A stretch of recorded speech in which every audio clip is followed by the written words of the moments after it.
What if the path to higher consciousness wasn't a mystery, but an actual map you could follow? In this podcast, we're decoding Alice Bailey's masterpiece, Initiation, Human and Solar, End to End. I'm Vera. I'm Owen. This is the ultimate roadmap for soul evolution, and we're unpacking every single layer. I want to start with a thought experiment today. Suppose, just for the length of this episode, that the world is not unsupervised. And I don't mean that in the conspiratorial sense. Nothing shadowy, nobody pulling strings for their own ends. I mean it more in the gardening sense. Suppose that for a very, very long time, something has been tending this planet, patiently.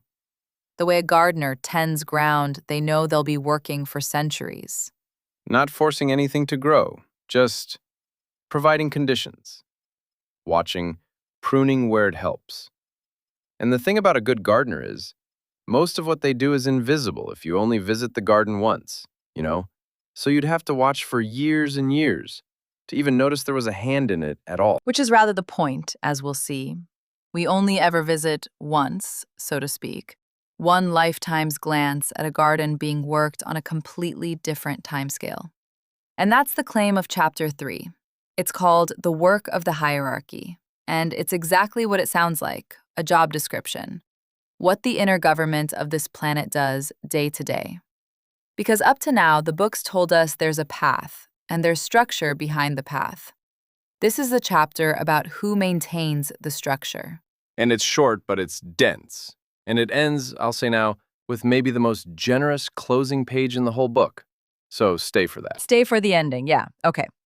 She opens by saying, the hierarchy's real significance will never be understood until people realize 3 things about it. First, that the entire hierarchy of spiritual beings represents a synthesis of forces, of energies, and that those energies are consciously manipulated, her word, for the furtherance of planetary evolution. So, not a committee of dignitaries, a working system of energy. That's the first mental adjustment. When the book says hierarchy, it means something closer to a power grid with intentions than a court with thrones, With intentions and with persons, both things at once, that's the trick of it. Second realization. This planetary hierarchy of ours links us to the greater one, the solar hierarchy. Ours, she says, is a miniature replica of that greater synthesis, the beings who work through the sun and the 7 sacred planets. As above, so below. The management structure repeats. At every scale, as ever. And third, this hierarchy has 4 preeminent lines of work, 4 things it does. And the rest of the chapter just walks through them, so let's walk. Line 1. Line 1. To develop self-consciousness in all beings. All beings, notice. And in man specifically, she says the hierarchy produces this through its initial work of blending the higher 3 aspects of spirit with the lower 4, through the example it sets of service, sacrifice, and renunciation. And she adds, the constant streams of light, occultly understood, which emanate from it. So 3 methods, really. Energy work at the level of our actual constitution, like the map from a couple of episodes back. Then example. And then this steady radiance. Light poured out, whether anyone notices or not. And this is the bit I'd sit with, example being listed as actual work. Because we tend to file example under like a nice side effect of being good, She's listing it as method, a deliberate line of labor. Which tracks with life, though, doesn't it? I mean, think of whoever changed you most. Odds are it wasn't like their arguments. It was watching how they were. Something got transmitted that was never said. Just being there is the teaching. And if that's true at our scale, scale it up and you get this. Service, sacrifice, and renunciation lived perfectly. Somewhere. And the whole race slowly reorganizing around the site of it. Mostly without knowing why. Whether anyone notices or not, yeah. And then she gives the hierarchy a definition I find really clarifying. She puts it like this: it might be considered as the aggregate on our planet of the forces of the fifth kingdom in nature. The fifth kingdom, which we met last episode: mineral, vegetable, animal, human, and then the spiritual kingdom, the fifth. So the hierarchy isn't watching the fifth kingdom from somewhere else. The hierarchy is the fifth kingdom, like as it exists right here. Is it embodied? And how do you enter that kingdom? Through the full development and control of the fifth principle: mind. Mind transmuted into wisdom, which she defines as intelligence applied to all states, through the full conscious use of the faculty of discriminative love. Intelligence. Working through love that can tell things apart. And that's really the entry requirement here. Because it isn't about powers or visions or any of that. It's really just a certain quality of applied intelligence and heart. Together, you know? Together, always together in this book. Okay, line 2. And this one's yours, because it's a ladder. It's a good ladder. Line 2. To develop consciousness in the 3 lower kingdoms. Because everything in this system is conscious in some degree. That's just a given here. Every kingdom embodies some type of consciousness, and the hierarchy's job is to develop each type toward its perfection. And she lists how, through the adjustment of karma, through the agency of force, and through providing right conditions. The gardener again. Conditions, not coercion. Right, and then she walks the kingdoms, and just listen to what each one is learning. In the mineral kingdom, the work develops what she calls the discriminative and selective activity. All matter has activity, but the moment activity gets directed toward building forms, even the most basic, discrimination shows up. Matter starts like choosing, sort of. And she notes that scientists recognize this, and that in recognizing it, they're approximating the findings of the divine wisdom. I do love when she does that. Hands science a compliment on her way past. She does it more than you'd expect. Then the vegetable kingdom adds something. Response to sensation. Feeling in its most rudimentary form, which she reads as the faint first showing of the second aspect of divinity, the love-wisdom aspect, at the level of a plant turning toward light. And the animal kingdom adds a third thing. The first symptoms, she almost apologizes for the word, of embryonic will and purpose. We call it hereditary instinct, she says, but it works out in fact as purpose in nature.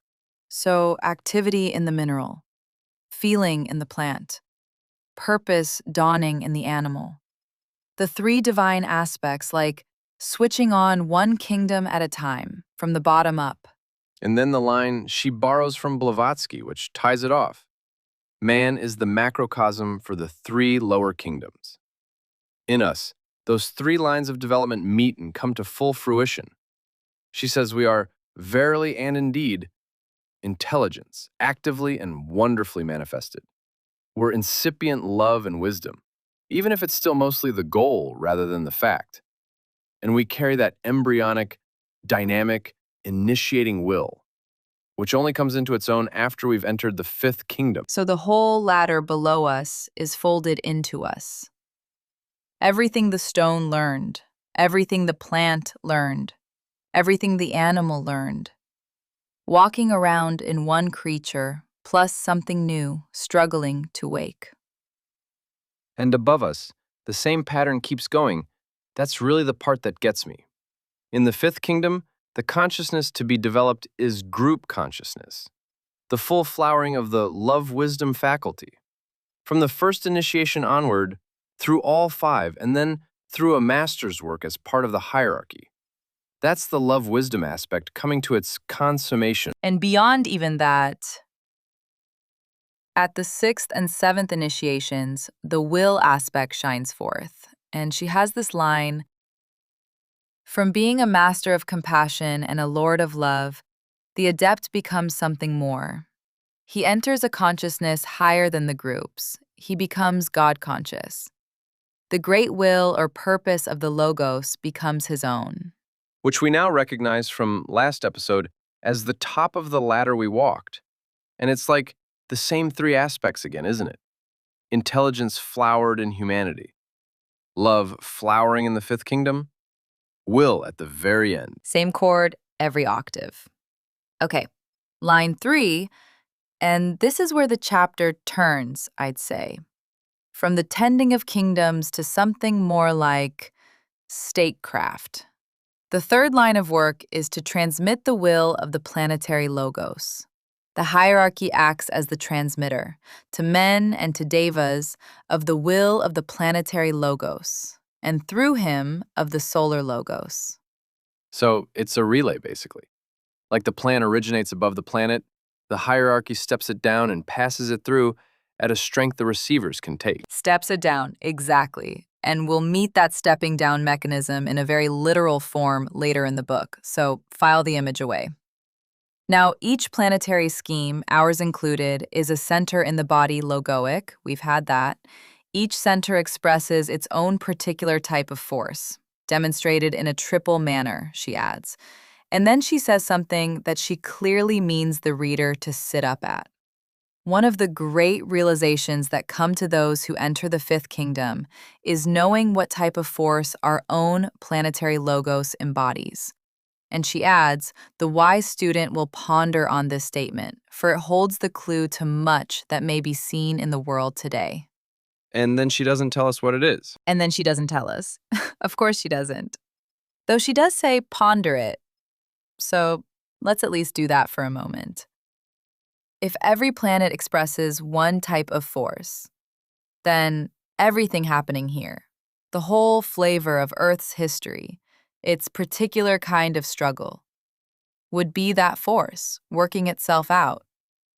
Knowing what it is would be like finally knowing what key the whole piece of music is written in. And everything you'd ever heard would suddenly make different sense.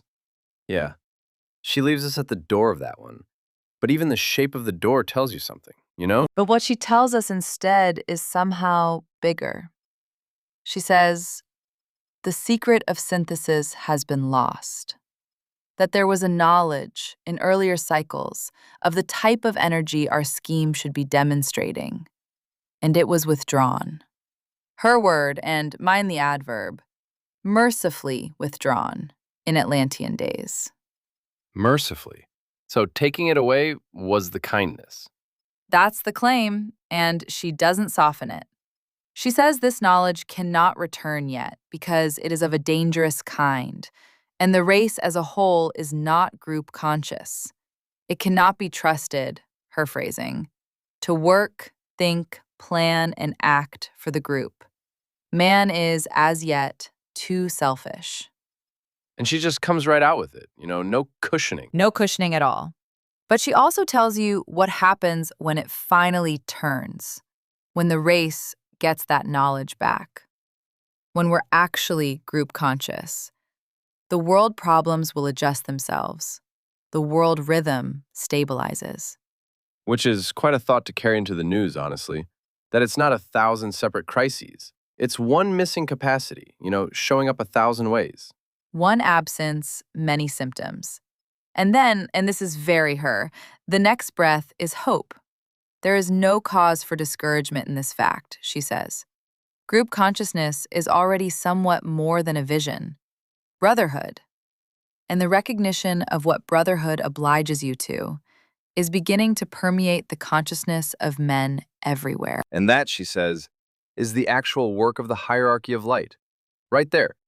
To demonstrate to people the true meaning of brotherhood and to foster in all of us the response to that ideal, which is already latent in everyone. One and all, she says. The seed's already planted in every single person. Their job is the watering. Which brings us to line 4. And Owen, this one's yours too because I know what this section does to you. It does do something to me, yeah. Line 4. To set an example to humanity. And the reason it can work as an example is the fourth thing she says people need to realize about the hierarchy. That it is composed of those who have triumphed over matter, who achieved the goal by the very self-same steps that individuals tread today. The self-same steps. The same ones. These are not beings excused from the course. She lists it out, and the list is not abstract. They have wrestled and fought for mastery on the physical plane, struggled with the fogs, the dangers, the troubles, the sorrows and pains of everyday living. They have trodden every step of the path of suffering, undergone every experience, surmounted every difficulty, and won out. Every step. Which means there's no stretch of whatever road you're on right now, like that one of them hasn't personally walked. That's exactly the point she's building. These elder brothers of the race, she calls them, have one and all undergone the crucifixion of the personal self. She says there is no phase of agony, no rending sacrifice, no via dolorosa that they have not in their time trodden. And then the sentence that reframes the whole relationship. Herein lies their right to serve. The right to serve, earned by suffering everything first. Authority that grew up from underneath, really, rather than anything claimed from above. And just think about what that changes practically for anyone on this path. Because the difference between taking direction from someone who only read about the road and someone who walked every single meter of it, that's the whole thing, including the stretch you're on, including the one you're dreading. It changes what asking for help even is. You're not petitioning some remote perfection that never felt anything. You're talking to experience, the deepest kind there really is. From the bottom of life to nearly the top, as she puts it. And because they know pain from the inside, knowing the quintessence of pain is the phrase, their methods can be, and this phrase gets me, exquisitely measured to the individual need. And yet a firm hand with it. She's careful about that. She says their grasp of what liberation costs gives them the ability to persist, even when the form seems to have suffered enough. And a love that triumphs over all setbacks, because it's founded on patience and experience. Right, it's the gardener again, honestly. The experienced hand that doesn't panic and doesn't stop the pruning early. And then she gives you their portrait in a handful of strokes. So let me just lay them out. They're characterized by a love which endures and acts ever for the good of the group, by a knowledge gained through millennia of lives, by an experience based on time itself, by a courage that's the result of that experience, produced by ages of endeavor, failure, and renewed endeavor, and in the long run, triumph, and by a purpose that's enlightened and cooperative, adjusted to the group and hierarchical plan, fitting in with the purpose of the planetary logos. And then, the last stroke, the strange one. The strange one. Finally, she says, they are distinguished by a knowledge of the power of sound. And there it is. Keep an ear on that phrase, honestly, the power of sound. It's going to keep surfacing all the way through this book until it suddenly becomes the whole subject. And the way she tells it, it's the basis of the old aphorism, the one every occult student inherits sooner or later: to know, to will, to dare, and to be silent. And with this chapter behind you, the silence part finally makes sense, right? It's not secrecy for its own sake. Knowing the plan, having the vision, they bend their will to creation by the power of sound. So they're silent where the average man would speak, and they speak where the average man is silent. Silence as a working discipline, speech as a working tool. Less like manners, more like engineering almost. And when humanity has grasped these four facts, the energy, the example, all of it, she says, then we may look for the return of that cycle of peace and rest and righteousness, which is foretold in all the scriptures of the world, the Son of Righteousness arising, with healing in his wings. With healing in his wings. Malachi, that one. She reaches for the old book so naturally. Okay, and now the ending I made you promise to stay for. Because after all of this, the energies, the elder brothers, the whole hidden government, she turns to the reader, in a book written for the general public, and does the most honest thing available. She lowers her voice, basically. She really does. Much must be left unsaid, she admits. This is a book for the general public, and people are not ready for more than the most general information. The deeper teaching waits for the ones who go to work. But for those who pass from curiosity to desire, who want the truth as it is, more will come when they've done the work and the study. And that distinction, curiosity versus desire, hang on to it, because the book comes back to it later with real force. Curiosity, it turns out, gets you like precisely nowhere on this path. And it has to deepen into something that's really willing to work. The tourist and the pilgrim. Same road, completely different journey. And then she proposes the attitude. And I want to give this one almost straight because it's the house rules of this entire series, written 100 years before we started. These statements sound interesting, she says, and perchance they are true. Let us accept them as a working hypothesis. Let us seek for the truth as a fact in our own consciousness. And every religious faith, she reminds us, holds out the same promise. Those who seek with earnestness shall find. And then the part that I think seals it. She actually games out the failure case. If by our search, we find it's all visionary dreams, profiting nothing, leading only into darkness, time will nevertheless not have been lost, because we'll have ascertained where not to look. Even the dead end teaches you the map. She's completely unafraid of the search failing, which, it's hard to imagine that confidence from someone selling something. And if the corroboration comes, little by little, light shining clearer, then persist, she says, until the day dawns when the seeker wakes up to find the whole trend of evolution was carrying him toward exactly this. And her final note is the oldest one in the tradition. Each man must ascertain it for himself. Those who know can state a fact to be thus and so, but the dictum of another person never aids beyond confirmation. The kingdom of God is within. Only the truths realized inside your own consciousness are of any real value. That's the chapter. The 4 lines of work, and then the work handed back to us. Which sets up next episode about as well as anything could. Because if this hierarchy exists and works like this, the obvious question is, since when? And the book's answer has a date on it, 18 million years ago, give or take. The arrival of the one she calls the Ancient of Days, the Lord of the world. And the 3 decisions, made in the middle of Atlantis, that still govern the path today. The origin story. It's one of the most extraordinary chapters in the book, and we're taking our time with it. Oh, and if you're enjoying having company through a book like this, there's a whole shelf of shows like ours over at Pillar 5 Media. Each one takes a classic text and gives it this same slow walk. With different hosts and different books, but the same idea.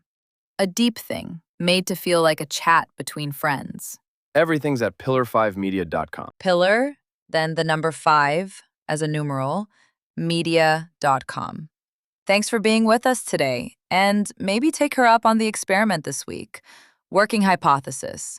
See what corroborates. Where not to look counts too, apparently. Catch you at the founding. Bye for now.